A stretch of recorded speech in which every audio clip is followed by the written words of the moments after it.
되었습니다.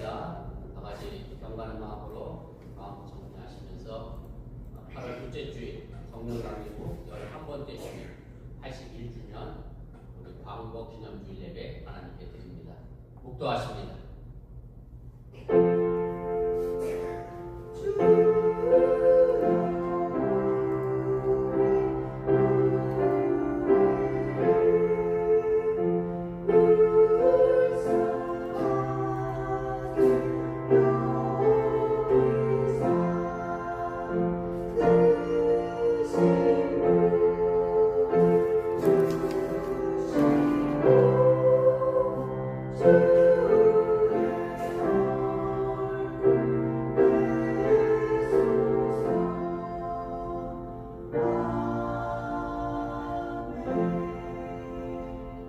온 땅은 여호와를 두려워하며 세상의 모든 거민들은 그를 경외할지어다.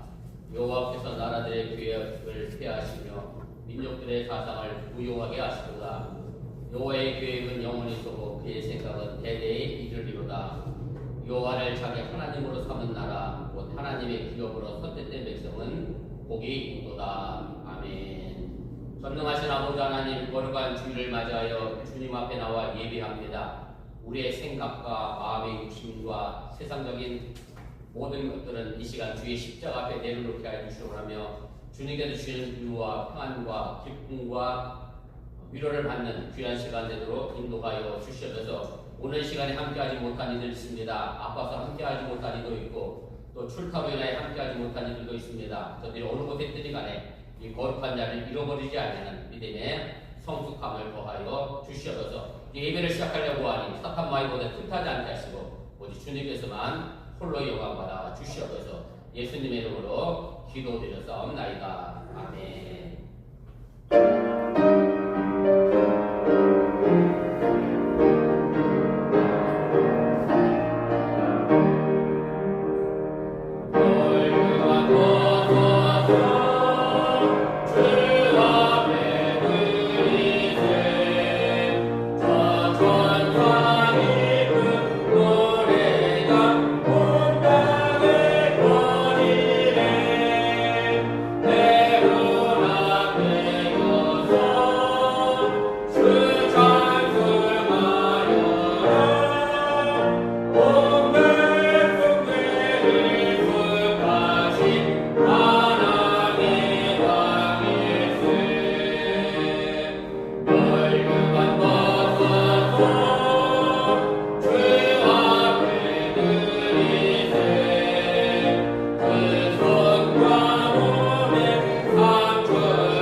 성취교독 102번 나라사랑 네 번째를 교독합니다.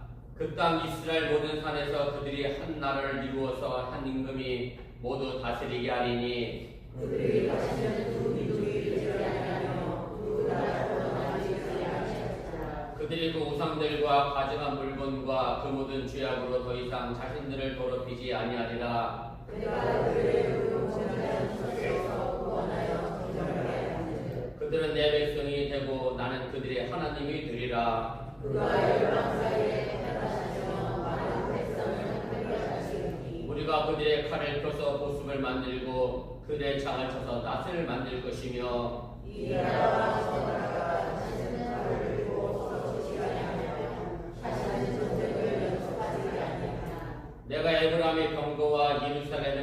흡겠고 전쟁하는 활도 끊으리니 그가 이방 사람에게 평강을 전할 것이요 그의 통치는 바다에서 바다까지 이르고 유브라데 강에서 땅끝까지 이르리라. 보라 형제가 연합하여 공부하니 거짓들이 선하고 바란다고 머리에 있는 보배로운 기름이 수염 곧 아론의 수염에 흘러서 그의 옷까지 내림 같고 물건의 이슬이 시온의 산들에 내리거니와 거기서 여호와께서 복을 명령하셨느니 곧 영생이로다. 아멘. 나는 전능하신 아버지 하나님 천지의 창조주를 믿습니다.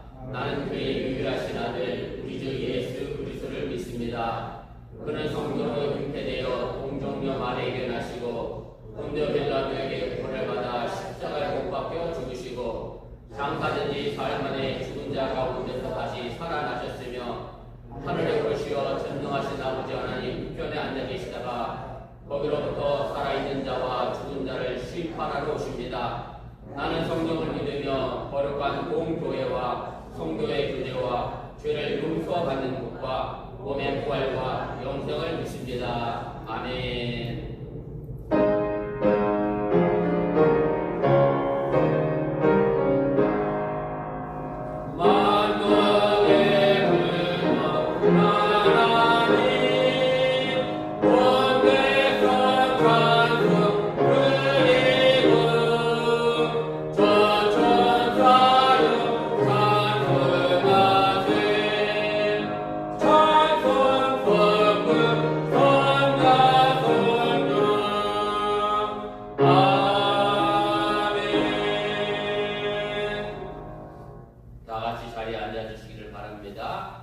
이 시간을 위하여 김태웅 지사님 우리를 대표하여 기도 인도하십니다.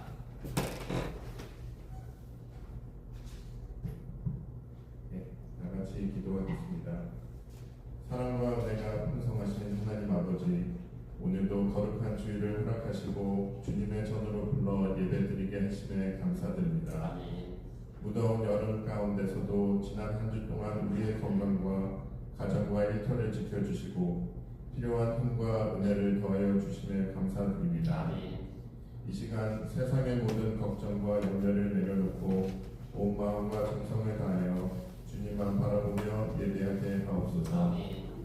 지난 한 주를 돌아봅니다. 하나님께 받은 은혜를 잊고 감사하기보다는 불평을 했으며 하나님의 말씀보다 내 생각을 앞세우고 사랑을 하기보다 판단했던 우리의 모습을 용서하여 주시옵소서. 아멘. 우리의 부족함과 허물을 십자가의 보혈로 깨끗하게 씻어주시고 새롭게 변화된 마음으로 살아가게 하옵소서. 아멘. 하나님 아버지, 계속되는 무더위 가운데 모든 성도들의 건강을 지켜주옵소서. 아멘.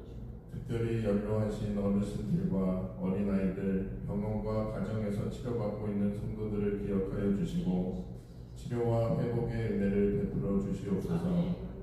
몸과 마음이 지친 이들에게 새 힘을 주시고 감당하며 수고하는 가족들에게도 건강과 인내를 더하여 주옵소서. 휴가와 여행 중에 있는 성도들의 모든 길을 안전하게 지켜주옵소서. 오고 가는 길을 보호하시고 쉼을 통하여 지친 몸과 마음이 회복되며 가족들과 사랑과 감사가 더욱 깊어지는 시간이 되게 하옵소서. 아멘. 우리의 가정과 일터도 축복하여 주시옵소서. 경제적인 어려움과 직장과 사업의 문제, 자녀의 진로의 문제, 관계의 어려움과 미래에 대한 염려로 기도하는 성도들에게 필요한 길을 열어주시고 믿음으로 어려움을 이겨낼 수 있도록 붙들어 주옵소서. 아멘. 말씀을 전하시는 목사님께 성령의 충만함과 건강을 더하여 주시고 오늘 선포되는 말씀이 우리의 마음을 새롭게 하고 삶을 변화시키는 생명의 말씀이 되게 하옵소서. 교회를 위해 수고하는 모든 교역자와 교사, 찬양대 봉사자들에게도 기쁨과 새 힘을 더하여 주옵소서. 우리 교회가 서로 사랑하고 섬기며 어려운 이웃을 돌아보고 복음을 전하는 믿음의 공동체가 되게 하옵소서.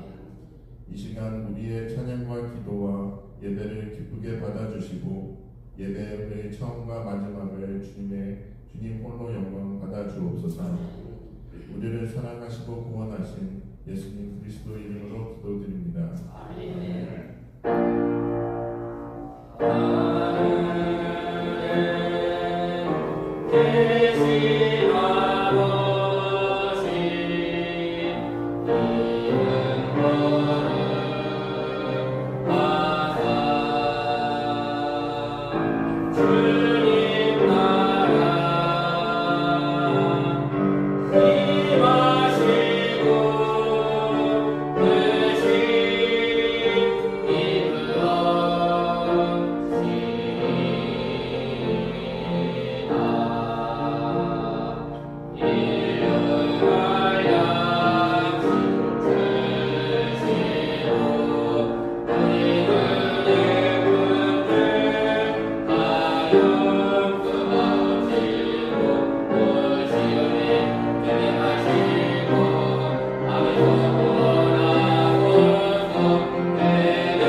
우리 서로 인사 나누겠습니다. 주님의 이름으로 사랑합니다. 우리 옆 사람과 앞 사람 이렇게 인사 나눠주시면 고맙겠습니다. 오늘 함께하지 못한 분은 많이 계신데 위해서 기도해 주시기를 바라고요.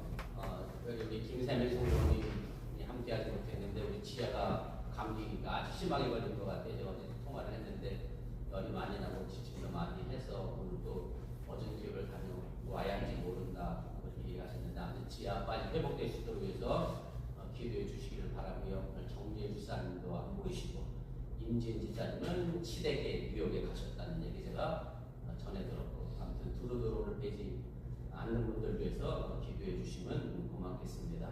그 다음에 저는 처음 뵙는 분인데 우리 김 목사님 잘 아신다고 목사님 한번 오셨는데 소개해 주시면 우리 북한성교회 동종장 되시는 노우영 목사님. 예. 다 오셨어요.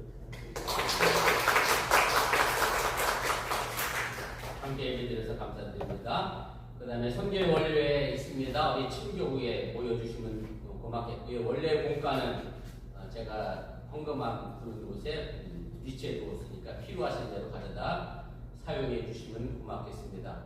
그 다음에 속회 공과도 제가 숙장님과 인도자님에게 인쇄해서 사용하시면 좋겠다라고 했는데 제가 해드리는 게 마음이 편할 것 같아서 제가 미리 해놨습니다. 필요하신 대로 속장님들 가져가셔서 사용하시면 좋겠고요. 그 다음에 속회부에 우리 속장님들은 꼭 속회 보고서를 제출해 주시기를 바랍니다. 그래서 제가 주보에 속회 보고서란을 만들었는데요. 이 보고서란에 공란이 생기지 않도록 우리 속장님 마음 써주시고 또 신경 써주시면 고맙겠습니다.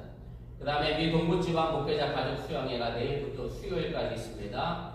우리 김성근 목사님 참여하실 예정이니까 위해서 기도해 주시면 감사하겠고요. 그 다음에 저는 8월 24일부터 29일 9주간의 휴가 예정입니다. 그렇게 하시고 기억해 주시면 고맙겠고 9주간 수요예배는 생략하도록 하겠습니다. 예배 시간에 차가 없으시기 바라고 그리고 토요일 아침 기도에도 생략합니다. 그렇게 하시고 잊지 마시기를 바랍니다. 그 다음에 속회 일정 보시고 속회 일정대로 잘 진행해 주시면 고맙겠고요. 지금 소망 속회가 아직 일정을 정하지를 못했습니다. 최소피아 본사님께 속장이 지금 앞에 있는데 본인이 어렵겠다 하셔서 제가 김세민 성도님에게 부탁을 해서 우리 소망 속회도 속회 일정 위해서 기도해 주시면 좋겠고 소망 속회가 상황이 좋지는 않겠네요. 우리 장로님도 지금 몸이 불편하셔서 김권사님도 참여하기가 어려우신 그런 상황이라 오권사님과 세미 성도님하고 다른 시간 아마 속회 인원이 전부일 것 같은데 아무튼 그래서 기도해 주시면 좋겠고요. 정 숫자가 모자라면 저라도 가서 보탤 테니까 제가 김세미 성도님한테 그렇게 말씀드렸으니까 우리 소망 속회 위해서도 기도해 주시면 고맙겠습니다. 혹시 또 제가 하는 광고 있나요? 김 목사님 한 달 넘게 목배당 앞에서 너무나 감사하고 반갑고 우리 알렉스 성도님은 전립선 검사 결과 아직 기다리고 있고요. 악성으로 나오지 않도록 위해서 기도해 주시면 고맙겠습니다. 예, 다른 광고 없으시면 찬양과 공헌하겠습니다. 할렐루야. 네, 또 사람 보시고 반갑습니다 인사 한번 하시고 인사 하고 싶지 않으신가 봐요. 반갑습니다 여러분. 오늘 이 찬양 드리면서 오늘도 저희들을 지켜주시고 인도하시는 하나님께 영광 돌리도록 하겠습니다.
마음으로 귀한 예물을 드렸습니다. 이 예물이 하나님께 상달되어 드리는 물질이 되어지게 하시오라며 억지로나 인색함으로 드려진 물질이 아니고 주님을 사랑함으로 드려진 물질인 줄 믿사오니 저들의 삶의 터전 속에 하나님께서 내나 넉넉함으로 풍성하심으로 갚아주시고 채워주시옵소서. 특별히 주의 영광을 드릴 손길마다 하나님의 영광이 드러날 수 있는 믿음의 삶을 살아내게 해주시길 원하며 감사한 금을 드릴 손길 속에 범사에 감사할 조건이 채워지게 해주시길 원하며 또한 11절 드릴 손길마다 저희의 창고가셔서 넘쳐나는 놀라운 축복의 역사가 있게 하여 주시옵소서. 오늘도 아파서 함께하지 못한 우리 장로님과 우리 김쌤의 성도의 가정도 기억하여 주시고 한국의 여정 중인 우리 김권사님과 우리 남일산의 여정도 평안케 해주시기 원하며 또한 시댁을 위하여 꾸고 가고 있는 우리 임지사님의 발걸음도 주님 기억하여 주시고 또 오늘 시간 함께하지 못한 우리 소피아 최봉사님의 발걸음도 주님 기억하여 주시옵소서. 사랑하는 열방사랑교회 성도들 어느 곳에 있든지 간에 하나님의 기쁨이 되며 많은 사람들의 존귀 여김받게 되는 하나님의 마음을 시원케 하는 믿음의 성도 되도록 축복하여 주시옵소서. 이 모든 말씀 예수님의 이름으로 축복하며 기도드렸사옵나이다. 아멘. 하나님 말씀은 갈라디아서 5장 1절과 13절부터 15절까지 차례대로 읽겠습니다. 깊지 않으니까 함께 읽겠고요. 그 다음에 잠시 광고 하나 드리면 장로님 화요일날 퇴원하셔서 집에 지금 계시고 그래서 병원에 계실 때보다 식사는 좀 잘 하고 계신 것 같아요.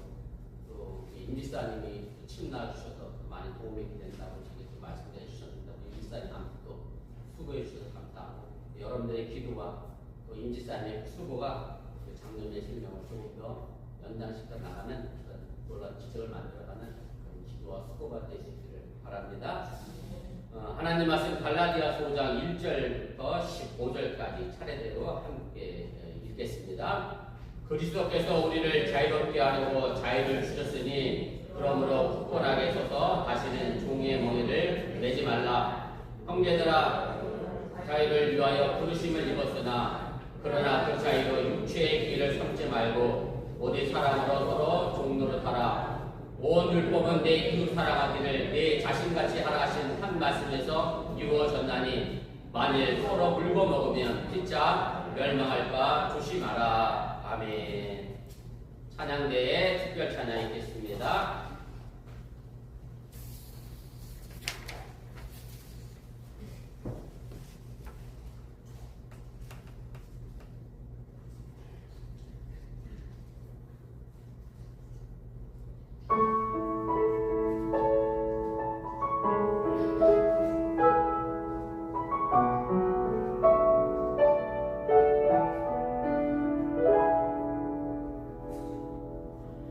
주가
아침마다 저랑 통화하면서 제가 기도를 해드리는데 찬양이 갑자기 장로님과 연결이 되네요. 장로님 말 그대로 주의 옷자라고 잠든 심정으로 저희 기도부터라고 제가 기도를 해드리는데 정말 그 믿음이 장로님의 생명이 연장될 수 있는 그런 귀한 기적을 만들어 가시길 또 바라면서 여러분들도 기도해 주시면 좋겠습니다. 제가 오늘은 좀 아재 개그로 설교를 좀 시작해 보려고 합니다. 유람선을 타고 가다가 그만 유람선이 침몰의 위기에 처했습니다. 그래서 구명보트에 부지런히 우리로 탔는데 그만 정원에서 3명이 초과되고 말았습니다. 그래서 그 구명보트에서 3명이 자발적으로 이 구명보트에서 내렸으면 좋겠다. 그래야 우리 모두가 산다라고 하는 최후 통첩을 했습니다. 서로 눈치를 보죠. 구명보트에서 내리기가 쉽지 않은 그 상황이잖아요. 그랬더니 영국 사람이 벌떡 일어나더니 대영제국 만세! 그러면서 바다로 뛰어들었다는 거예요. 영국이 뛰어들면 누가 또 못 참죠? 미국은 또 못 참지. 그렇지. 영국이 하는데 미국이 못할 건 또 뭐 있냐? 세계 최강 미국 만세! 하고 그래 뛰어들었다는 거예요. 마지막 한 명이 남았는데 이럴 때 또 빠지면 섭섭한 것이 한국 사람 아니겠습니까?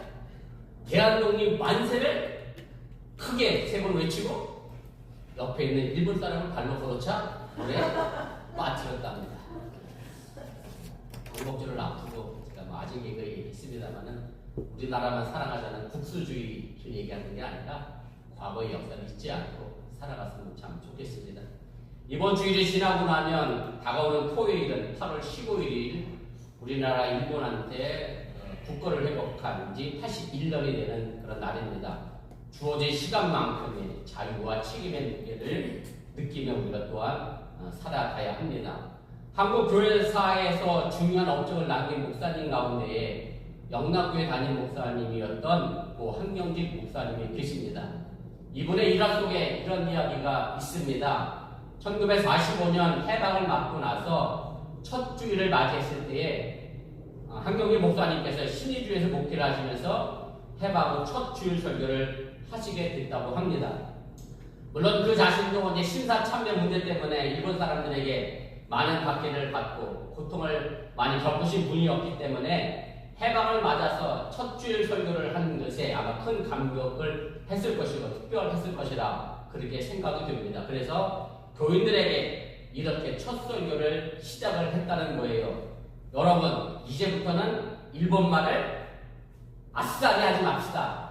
이렇게 얘기했다는데 혹시 제가 들은 이 말씀에서 이상한 점을 발견하셨는지 모르겠습니다. 일제로부터 해방을 맞이했으니 이제 일본말을 쓰지 말라고 한 말인데 바로 거기에 아싸리라고 하는 일본말이 들어가 있었습니다. 사실은 이 아싸리가 경상도 사투리로 알고 있는 한국 사람들도 실제로 많이 있습니다. 경상도 사투리가 아니라 일본어 부사 아싸리에서 유래된 말이고요. 일제강점기를 거치면서 우리나라는 이 말을 차라리 혹은 뭐 아예 오히려라는 뜻으로 사용하고 있는 그런 현실이고 아마도 요즘 젊은 세대들은 이 말이 일본 말인 줄 모르고 사용하는 이들도 있을 것이라 생각이 듭니다. 그만큼 일제 36년에 한국 민족에게 일본은 일본 사람이 되라고 그의 말과 문화를 강요했고요. 그 결과 사회 곳곳에 좋은 한국말이 있음에도 불구하고 여전히 일본말을 하는 경우가 너무 많이 있음을 보게 됩니다. 몇 년 전일입니다. 꼭 기억하고 계실 수도 있습니다만은 대한민국 국회 청문회를 하는 과정 중에 이런 일이 있었습니다. 이 일이 더 황당했던 이유는 뭐냐면 국회의 여러 분과위원 가운데에 교육과 문화를 담당하고 있던 분과위원회에서 나온 국회의원 입에서 나온 말이기 때문에 더더욱 그렇습니다. 제가 국회의원이었기 때문에 실명을 거론하겠습니다. 이 사람의 이름이 이은재라고 하는 국회의원입니다. 이은재 국회의원이 이야기를 하는데 아마 좀 언성을 높이고 격앙된 말로 이야기를 했습니다. 그랬더니 중간에 사회자가 차분하게 질문을 했으면 좋겠다라고 하는 발언을 하게 되자 그분이 이런 이야기를 합니다. 내가 지금 차분하게 질문하고 있는데 왜 사회자가 중간에 겐세이를 놓습니까? 이랬다니까요. 야, 국회의원 수준 알만하죠? 그것도 문화와 교육에 관련된 국회 분과 소위원인데 겐세이라는 거 아세요? 우리 김문사님은 당구장에서 좀 여러 번 들어봤을 것 같은데, 그죠? 이게 원래 당구장에서 나온 말이에요. 제가 내 공을 다른 공이 진로를 방해하는 걸 그때 겐세이 놓는다고. 제가 당구장을 다녔던 건 아닌데 아무튼 당구장 용어입니다. 그래서 겐세이는 방해하다, 막다, 흐름을 끊다, 이런 식의 일본어에 있습니다. 제가 앞서 예를 들어 말씀을 드렸던 것처럼 일제시대에는 학교에서 우리가 말을 하지 못하게 했습니다. 한국말을 하고 싶어도 하지 못하도록 강제로 일본말을 배우게 했다고 하는 얘기고, 제 생각에는 우리 최 목사님도 그래서 아직도 일본어를 기억하실 수도 있다는 그런 생각을 하게 됩니다. 그런데 해방이 되고 나서 이제 굳이 일본말을 하지 않아도 되고 하고 싶은 한국말을 얼마든지 할 수 있음에도 불구하고 우리 언어 곳곳에 이미 나도 모르게 일본말이 배어 있는 것을 보게 되는데, 만약 우리가 이런 삶을 계속해서 살아간다고 하면 우리 여전히 의식 속에 이미 자유를 잃어버리고 일제 식민지 문화 속에서 살아가고 있다고 해도 틀린 말이 아닙니다. 우리가 자유라고 하게 되면 육체적 자유, 정치적 자유, 경제적 자유, 그리고 교육적 자유, 그런 이야기를 합니다. 더 나아가 도덕적 자유도 있고 신앙적 자유도 있습니다. 그런데 이런 자유의식이 없이 살아가고 있는 사람들이면 이미 그 사람은 자유를 빼앗긴 사람들이라고 해도 틀린 말이 아닙니다. 갈라디아서의 핵심 주제는 바로 그리스도인의 자유입니다. 바로 오늘 본문에서 우리에게 주어진 자유는 예수 그리스도께서 주신 것이고, 예수 그리스도의 십자가 희생을 통해 우리를 죄에서 구원하셨음을 이야기를 합니다. 그런데 제가 이미 선언에서 말씀을 드렸던 것처럼, 그럼에도 내가 이 자유를 얻은 것을 모르고 산다라고 하면 우리 여전히 죄의 종살이를 하는 신앙인이 된다는 그런 사실입니다. 영국의 연주 작가인 조지 엘리어트가 사람들이 알게 모르게 5가지 감옥에 갇혀 산다라고 말을 했습니다. 첫째는 자기 사랑의 감옥입니다. 물론 자기 자신을 사랑해야죠. 나를 사랑하는 것이 우선이고 나 자신에 대해서 긍지를 갖는 것은 좋습니다. 그러나 이것이 지나치게 되면 매사에 자신만을 생각하고 자신만을 사랑하다 보면 결국은 이기주의에 빠지게 되고 다른 사람과 어울리지 못하는 마치 독방의 죄수처럼 홀로 사는 고독한 사람이 되고 맙니다. 두 번째는 근심의 감옥을 이야기합니다. 어려운 일 당할 때, 어떤 알지 못하는 세계를 향하여 나갈 때 두려움이 드는 것, 염려하는 것, 너무나 사실 자연스러운 그런 현상입니다. 그러나 이것도 너무나 지나쳐서 그 근심 때문에 밝은 미래를 바라보지 못하게 되면 근심이라고 하는 어두운 감옥에 우리가 갇히게 됩니다. 세 번째는 과거를 생각하는 회상의 감옥입니다. 사실 과거를 회상하는 능력은 사람만이 가진 독특한 능력입니다. 물론 동물들도 기억력이 있습니다만 그 시간이 매우 짧다라고 하는 얘기고, 저는 그런 얘기 많이 듣고 저는 별로 한 적은 없는데, 그런 사람, 기억 잘 못하는 사람들이 가지고 흔히 뭐라고 그러냐면 새 땡땡땡, 닭 땡땡땡이거든요. 왜 닭 땡땡땡 그러냐면 닭이 기억하는 그 기억의 시간이 얼마냐면 약 3초 정도. 조금 더 길게 보는 사람이 7초에서 10초 정도 이야기를 합니다. 그러나 사람들은 과거의 일을 굉장히 오래 기억합니다. 어떤 충격적인 일은 일생 동안 잊혀지지 않기도 합니다. 그러다 보니 자연스럽게 과거의 일에 대해서 아무 일도 하지 못하는 그런 감옥살이를 하는 사람도 있습니다. 넷째는 남의 것만 좋게 보는 시샘의 감옥입니다. 사실 시샘도 적당히 하게 되면 아름답고 매력적이고 또 자기 발전에 큰 도움이 됩니다. 그러나 이것이 지나치면 무서운 감옥이 된다는 얘기입니다. 시기하는 마음, 질투하는 마음이 결국 우리에게서 만족함을 빼앗아감으로 해서 황폐한 마음이 돼서 이 땅에서 어찌 보면 가장 불쌍한 삶을 만드는 게 아닌 것이 시샘의 감옥입니다. 다섯 번째는 증오의 과목을 이야기합니다. 자기에게 손해를 끼친 사람에 대해서 한을 품고 미워하는 것, 이것 또한 무서운 과목이 우리에게 되어진다라고 하는 얘기입니다. 여러분들은 이 다섯 가지 과목에 대하여 어떤 생각을 하셨는지 모르겠습니다만은 조지 엘리어트가 말한 이 과목의 삶에서 우리들은 자유한 삶을 사는지 아니면 나는 여전히 감옥에 갇힌 사람처럼 사는지 생각해 볼 필요가 있습니다. 감옥에 갇혀 있는 사람만이 자유가 없는 것은 아닙니다.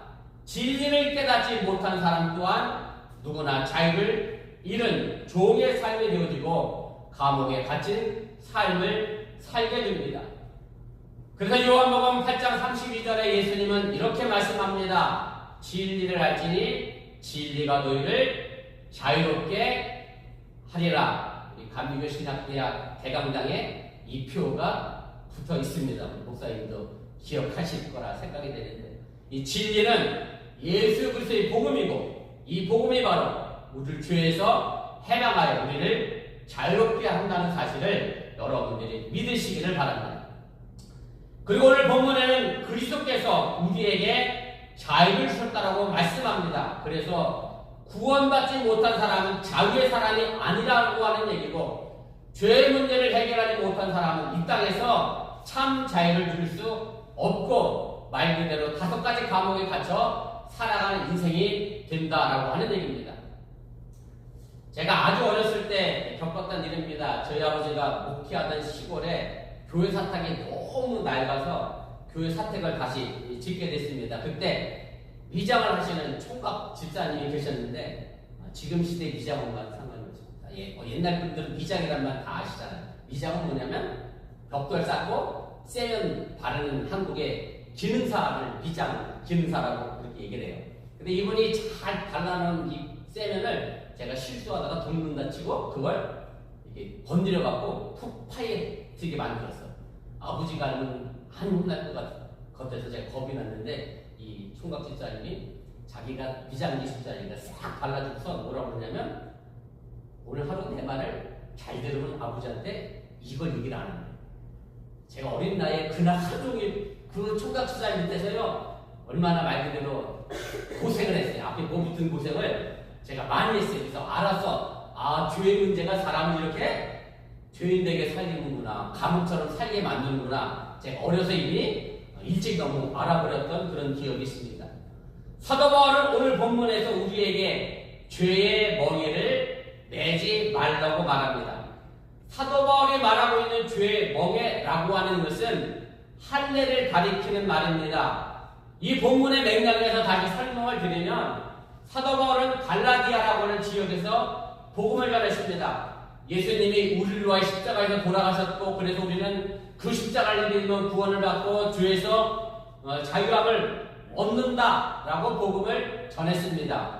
그런데 갈라디아 교인들 중에 그것을 믿고 순종한 사람들이 있었는데, 또 한편으로는 유대교회를 저주받던 사람들이라 왠지 할례를 안 받으면 구원을 못 받을 것 같아서 예수를 믿음에도 불구하고 거기다가 할례를 덧붙였어요. 그래서 사도 바울이 그것에 대하여 어리석다라고 말하고 있는 것이고, 왜 율법의 행위로 다시 돌아가느냐, 왜 죄의 멍에를 다시 내느냐라고 야단치고 경고하고 있는 것이 바로 갈라디아에서의 이야기입니다. 사도 바울은 갈라디아 교인들 복음에서, 믿음에서 다시 율법으로 돌아가려고 하는 그것을 어리석은 행동이라고 이야기하게 됩니다. 원래 멍에라고 하는 것은 두 발이 소를 연결시키거나 아니면 또 소에게 일을 시키려고 등짝에다가 얹어놓는 나무 막대기를 멍에라고 합니다. 여러분들의 이해를 돕기 위해서, 저는 촌에 살아서 이거 많이 보고 살았는데 이런 걸 갖고 멍에라고 하거든요. 그래서 이 멍에가 한번 메어지면 소는 움직이지 못하고 일을 하게 됩니다. 또 멍에는 포로로 잡힌 사람들에게도 사용되는 그런 말입니다. 그래서 멍에를 종합적으로 이야기해보면 무거운 짐을 뜻하는 것이고 노예 상태를 의미하는 말이 멍에입니다. 그런데 이 멍에를 유대교에서는 사실은 긍정적이고 좋은 의미로 사용을 했습니다.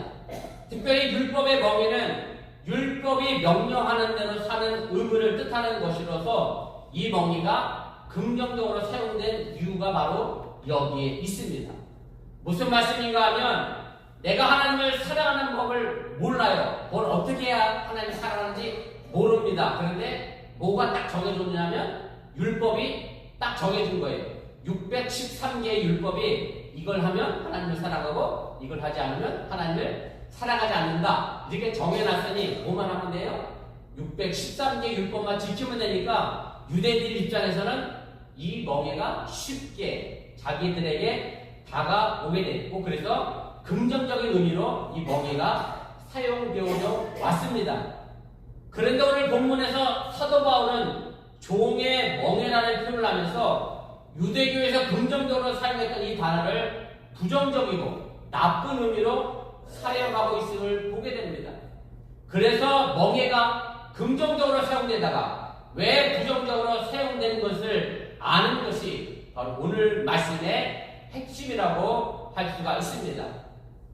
간단히 말씀드리면 이 멍에라는 단어가 부정적으로 바뀐 것은 하나님을 사랑하는 근본 정신은 사라지고 의무만 남았기 때문에 그렇습니다. 다시 말씀드리면 내가 하나님을 사랑하기 때문에 자연스럽게 이런 행동을 해야 하고 저런 행동을 하지 말아야 합니다. 그런데 이것이 내가 이런 행동을 하고 저런 행동을 하지 않았으니 그 결과 내가 하나님을 지금 사랑한다라고 바뀌었다는 그런 말씀입니다. 무엇이 먼저이고 무엇이 나중인지를 구별하지 못하고 규정과 의무만 남게 되었을 때 그것이 우리에게는 멍에로 다가오게 된다는 사실을 여러분들이 깨달으시길 바랍니다. 그래서 이런 관점에서 본다고 하면 지금의 우리의 신앙생활이 때때로 종의 멍에가 될 때도 있다는 사실을 알아야 합니다. 무슨 말씀인가 하면 내가 하나님을 사랑하니 마땅히 오늘 이 자리에 나와 주일 성수도 해야 하고 11조도 하고 감성금과 주일원금도 하고 봉사도 하는 것이 올바른 신앙인의 모습입니다.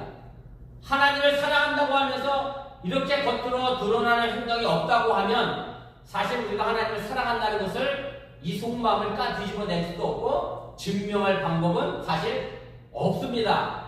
마음의 사랑이 겉으로 나타나는 행동과 연결되어지지 않으면 그 마음의 사랑을 우리는 증명할 방법이 없다는 말씀입니다.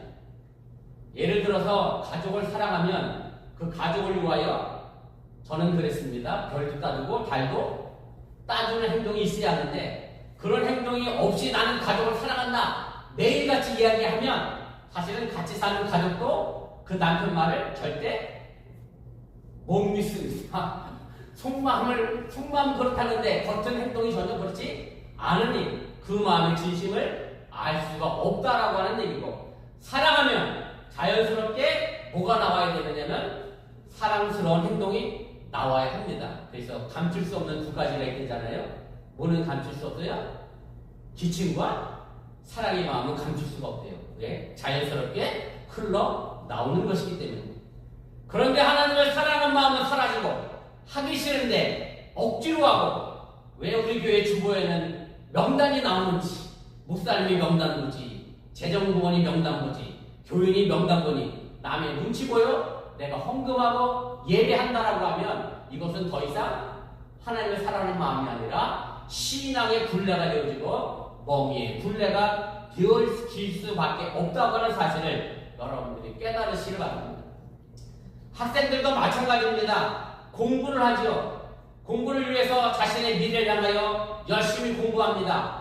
그런데 엄마의 잔소리가 듣기 싫고 성적표가 나오니 내가 어쩔 수 없이 해야 하고 좋은 대학 가려고 하니 어쩔 수 없이 해야 하고 이런 식의 공부를 하면 그 공부는 그 학생에게 멍해가 될 수밖에 없고 힘들어질 수밖에 없습니다. 오늘 본문을 근거해서 기독교의 핵심적인 복음이 뭐냐고 묻는다라고 하면 바로 그리스도 안에서 자유롭게 살아가는 것이다라고 저는 정의를 내리고 싶습니다. 그래서 우리가 예수 그리스도를 믿고 십자가의 은혜를 믿으며 하나님의 사랑을 깨닫게 되면 우리는 어떠한 상황 속에서도 자유함을 누릴 수 있게 된다고 하는 사실을 여러분들이 믿으시기를 바랍니다. 사실 건강한 사람은요, 신체적으로 불편함을 느끼지 못합니다. 우리가 살면서 건강한 사람은 내 몸의 지체들이 사실은 있는지 없는지도 잘 모르고 삽니다. 그런데 그걸 언제 알 수 있느냐 하면 그것이 병들면 내 몸의 지체가 확실히 존재한다는 것을 알게 됩니다. 제가 대장암 수술을 하면서 의사에게 이렇게 부탁을 했어요. 제 한 분만은 꼭 살려주세요. 왜냐하면 대장암은 주로 어디에 생기냐면 외과 의사 손가락 이 2마디 안에 다 걸립니다. 항문에서 2마디 안에 생겨요. 그래서 직장암이라고 표현을 하기도 하는데요. 사실은 2마디 안에 걸리니까 암 수술하면 모두 같이 자를 수밖에 없냐면 항문 근육까지 잘라낼 수밖에 없어요. 안 그러면 암을 완전히 도려내지 못하거든요. 그걸 아는 바라 제가 제 항문만은 어떻게든 살려내달라고. 사실 항문이 없어지면 어떻게 되느냐면 제가 요 근래는 보면 그런 걸 못 뵀는데 저 장에다가 구멍을 뚫어갖고 배변 주머니를 찾고 다녀야 돼요. 그래서 이걸 매일 갈아줘야 돼요. 그리고 사실 어디 여행 가기도 참 어렵습니다. 암만 배변 차고 소독을 잘한다 해도 그 냄새는 피할 방법이 없죠. 그걸 제가 잘 알기 때문에 광림교회에서 신방 다니면서 그런 분들을 여러 번 봤기 때문에 어떻게든 제가 항문을 살려달라고 의사 선생님한테 부탁을 했는데 뭐 그런다고 살려줄 건 아니지만 근데 저는 다행히 직장암이 아니라 말 그대로 대장 한복판에 암이 생긴 거라 대장만 잘라서 전 직장이 그대로 살아 있어서 얼마나 감사한지 모릅니다. 우리 몸에 뭔가 불편함이 생겼다. 그건 내 지체에 장기에 이미 병이 생겼다는 것을 스스로 느끼게 됩니다. 마찬가지로 우리 마음이 뭔가 불안하고 염려가 되고 걱정이 되고 화가 쌓여있고 절망스럽고 고통스럽다라고 하면 우리의 영육간에 큰 문제가 있음을 알려주는 신호임을 여러분들이 기억하시고 예수 그리스도 안에서 참 자유를 누리며 살아갈 수 있기를 주님의 이름으로 부탁을 드립니다. 이 자유는 내가 무엇을 해서 얻는 것이 아니라 예수 그리스도께서 주시는 것임을 믿으시고 예수 그리스도 안에서 더 이상 죄의 종으로 살지 않기를 주님의 이름으로 축원을 드립니다. 이렇게 사도 바울은 갈라디아서를 통해서 그리스도의 자유가 무엇인지 설명을 하고 가르치고 있습니다. 우리가 율법의 종이었고 죄와 두려움의 종이었지만 이제 예수 그리스도로 말미암아 자유를 얻었습니다. 그래서 우리는 자유인입니다. 그러기에 우리는 다시는 종의 멍에를 매지 말라고 했습니다. 그런데 바울은 오늘 보면 13절에 다시 종 노릇하라 우리에게 말합니다. 1절에는 종이 되지 말라 하더니 한 장이 안 넘어가 다시 우리에게 종 노릇하라고 합니다. 참 이상한 사람처럼 사도 바울이 보일 수도 있습니다. 그런데 종 노릇도 종 노릇 나름이라고 하는 사실을 깨달으시길 바랍니다. 한 탐험가가 외국을 여행하는 중에 아주 희귀한 새 몇 마리를 얻었습니다. 새장에 넣어서 배를 타고 본국으로 돌아갑니다. 항해하는 중에 망망대해에서 한 마리 새가 그 새장을 벗어나려고 허덕이며 머리를 들이받고 발톱으로 핥히면서 새장문을 열려고 몸부림을 칩니다. 결국 그렇게 몸부림치니 새장문이 열렸습니다. 새는 도망하는데 성공했습니다. 자유를 얻었고 기뻐하며 창공을 향해 높이 날아 올라갔습니다. 그런데 몇 시간 후에 그렇게 도망갔던 새들이 지쳐서 돌아와서 가판 위에 쓰러져 있었습니다. 새들은 자유를 얻었다고 날아 올랐는데 망망대해에 쉴 곳이 없었고 내려앉아서 정착할 곳이 없었고 먹을 것이 없었습니다. 계속해서 날아갈 힘이 없었기 때문에 그래서 죽기 살기로 다시 이 배를 향하여 돌아오게 됐다는 말씀입니다. 그리고 죽어서 다시 새장에 집어 넣었습니다. 이제 이 새장은 더 이상 그 새들에게 감옥이 아니라 새로운 안식처가 되었다는 사실입니다. 끝없는 바다를 건널 수 있는 유일한 길이 바로 이 새장이 있었고 굶주린 배를 채울 수도 있고 편안하게 쉴 수도 있는 곳도 바로 이 새장 안에 있었습니다. 새장은 새들에게 있어서 구원선이 됐다는 말씀입니다. 이제 우리는 예수님이 십자가에서 죽으심으로 죄로부터 해방됐습니다. 그러기에 우리는 다시 예수님께 사로잡힌 바 되었습니다. 그러나 예수 안에 있는 삶은 결코 감옥의 삶이 아니라 우리에게 새로운 안식처와 구원의 삶이 된다는 사실을 믿으시기를 바랍니다. 우리는 그리스도 안에서 자유롭게 되었기에 더 이상 죄의 종이 되지 말아야 합니다. 그래서 주님이 주신 자유를 가지고 남을 해치고 어렵게 만드는 것으로 사용해서는 안 됩니다. 더 나아가 그 자유를 방종의 기회로 삼지 말고 사랑으로 서로를 위해 헌신하고 섬기라고 말씀하고 있음을 또한 기억하시기를 바랍니다. 내가 스스로 자유만을 강조하고 그에 대한 성숙한 책임을 지지 않으면 그것은 방종이고 더 나아가 죄악일 수밖에 없습니다. 내가 하고 싶다고 다 할 수 있는 것도 아니고 내가 하고 싶다고 다 내게 유익이 되는 것도 아닙니다. 우리에게 주어진 자유는 마음대로 할 수 있는 개념보다는 신앙인으로서 가져야 될 책임을 강조하고 있음을 여러분들이 잊지 마시기를 바랍니다.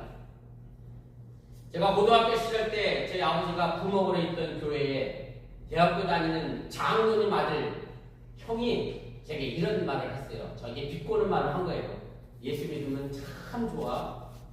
죄 짓고 뭐였죠?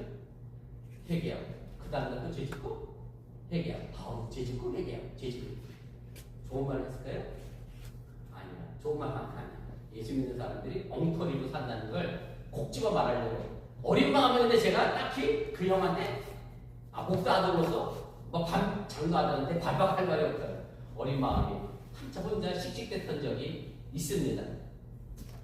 어찌 보면 이렇게 사는 신앙인의 삶의 모습은 성숙한 신앙인의 삶의 모습이 아니라 온전한 합당한 자유의 모습도 아니라고 하는 사실을 여러분들이 깨달으실 바랍니다. 우리가 자유국가에 산다고 해서 무엇이든지 다 할 수 있는 것은 아닙니다. 다른 사람의 자유를 해치지 않는 범위 내에서 내가 무엇이든지 할 수 있는 것이지 다른 사람의 자유를 해치게 되면 그것은 법적으로 제재를 받게 되어 있습니다. 우리에게 주어진 자유는 그리스도 안에서 서로 종노릇하는 자유임을 여러분들이 믿으시기를 바랍니다. 사람들이 얼마나 어리석은지 성경의 역사를 통해 보면 쉽게 알게 됩니다. 이스라엘 백성들이 애굽에서 나왔습니다. 400여 년간의 종살이 하다가 이집트에서 벗어나서 드디어 자유로운 생활을 시작을 하게 됩니다. 그래서 광야 40년 동안 하나님의 은혜로 그 광야를 건너가게 됩니다. 그런데 광야에서 조금 더 목마르려고 하니까 배가 고프니까 뜨거운 태양이 때문에 힘드니까 그들이 뭘 생각했느냐면 자유로운 걸 생각하지 못하고 어디로 다시 돌아가면 이집트로 다시 돌아가면 배불리 먹을 수도 있고 쉴 수도 있고 뜨거운 태양도 피할 수 있는데 제가 이 성경 구절 볼 때마다 그런 생각이 들어요. 종살이 하면서 좋은 거 먹어봐야 뭘 먹었겠어. 그죠? 종살이에서 뭘 그렇게 배불리 먹었겠어. 그런데도 거기가 좋다고 돌아가자고 합니다. 다시 자유 없는 죄의 종의 모습으로 돌아가는 그런 이스라엘 백성들의 모습을 보면 사실 그 사람들의 이야기가 아니라 사실 나의 이야기이기도 하고 우리의 이야기이기도 하다라고 하는 얘기입니다. 하나님의 은혜는 금방 잊어먹고 내가 조금 힘들면 불평하고 원망하고 아니 하나님 그땐 좋았는데 왜 제게 지금 이런 시련을 주십니까? 라고 하는 다시 종의 멍에를 매는 어리석음에 우리 쉽게 빠져가게 됩니다. 이것은 마치 이 세상에 살기 힘드니 죄 짓고 어디 가자?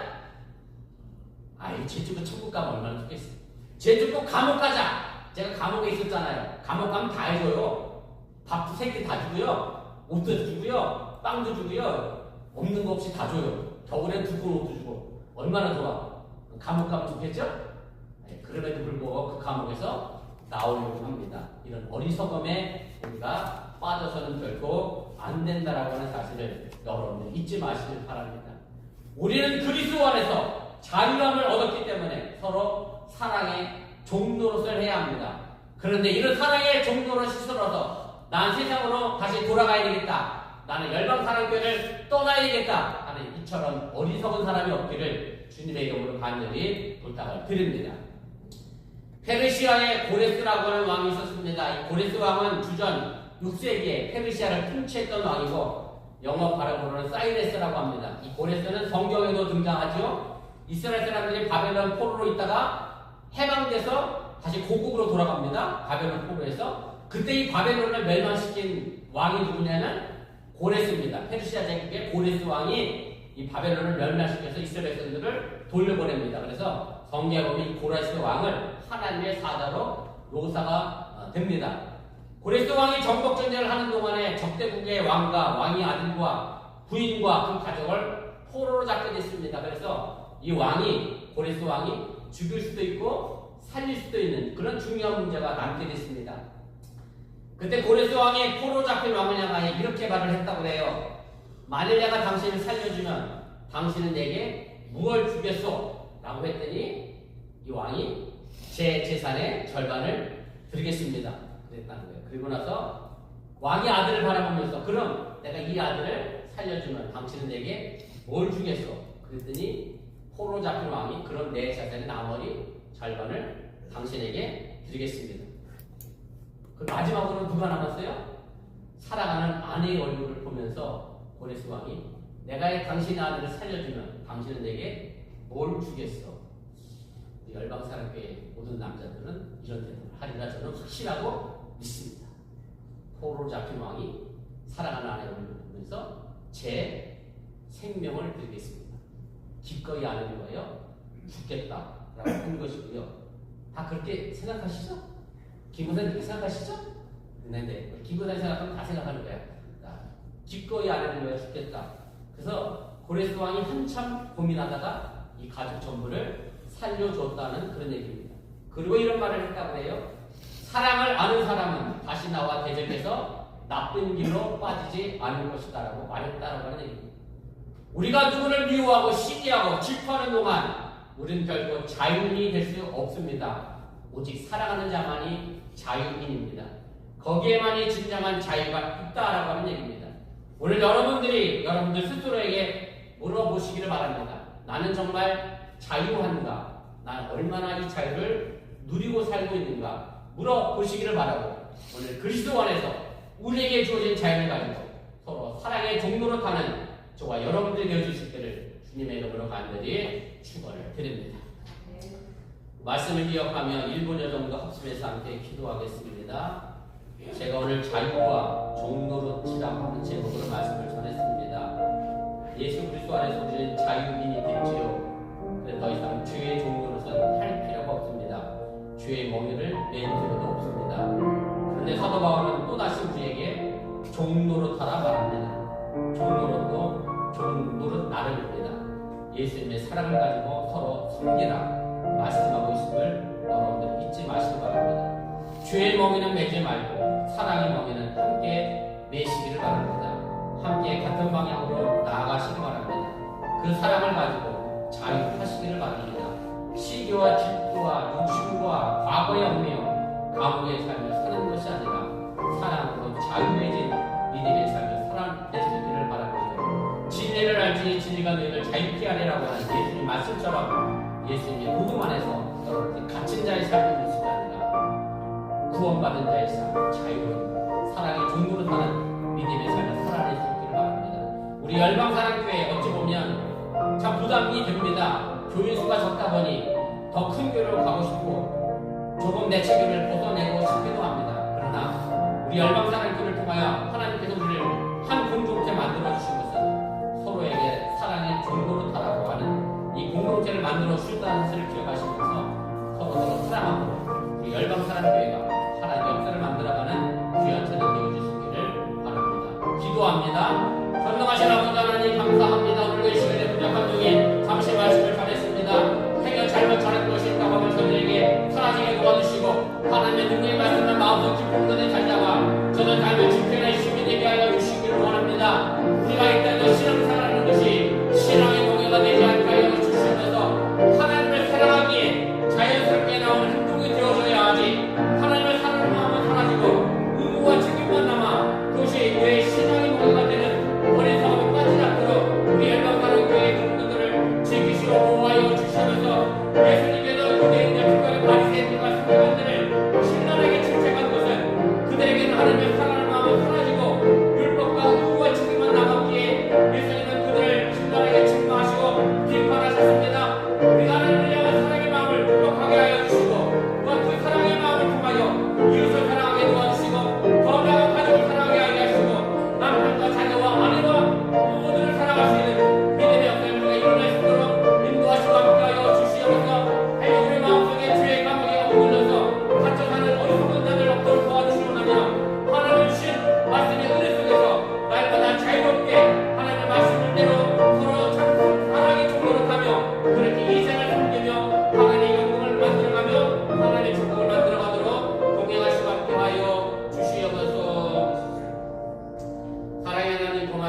있습니다. 잘못 전한 것이 있으면 저দের 마음과 생각 속에 사라지게 도와주시고 하나님의 능력의 말씀만 저들 마음속 깊은 곳에 자리 잡게 하여 주시어서 죄의 종노릇은 하지 않게 할 줄을 하며 서로 사랑함으로 사랑의 종노릇하는 섬기고 헌신한 믿음이 아름다운 사랑의 공동체 열방 사랑교회가 되게 하여 주시어서 예수님의 이름으로 축복하며 기도드렸사옵나이다. 아멘. 제가 저희 교회 열방사랑교회 유튜브 채널하고 구글에다가 저희 사진 올리고 했거든요. 한 달에 한 번 직접 보고서 봐봐요. 지난달에 우리 교회 위치를 물어본 자 40명. 위치 모르고 어디 갔지? 옆에 교회 갔나? 아무튼 다음 달에는 100명 위치를 물어보도록 해서 기대해 주시고 열방사랑교회가 소리 소문 없이 확장되어져가는 그런 귀한 재단을 위해서 기도해 주시면 고맙겠습니다. 우리 다 같이 나서 찬송가 586장 오늘 찬송하시고 축도로 예배 마치겠습니다.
독생자 예수를 아낌없이 보내신 하나님의 놀라신 사랑과 성령님의 교통하시고 감동 감화하신 역사가 이제 죄의 종노릇이 아니라 서로를 사랑하는 마음으로 사랑의 종노릇하기로 결단한 우리 열방사랑교회 위에, 그리고 독립 81주년 광복 81주년을 맞은 대체불가 대한민국 위에 이제부터 영원토록 함께 하시기를 간절히 축원하옵나이다. 아멘.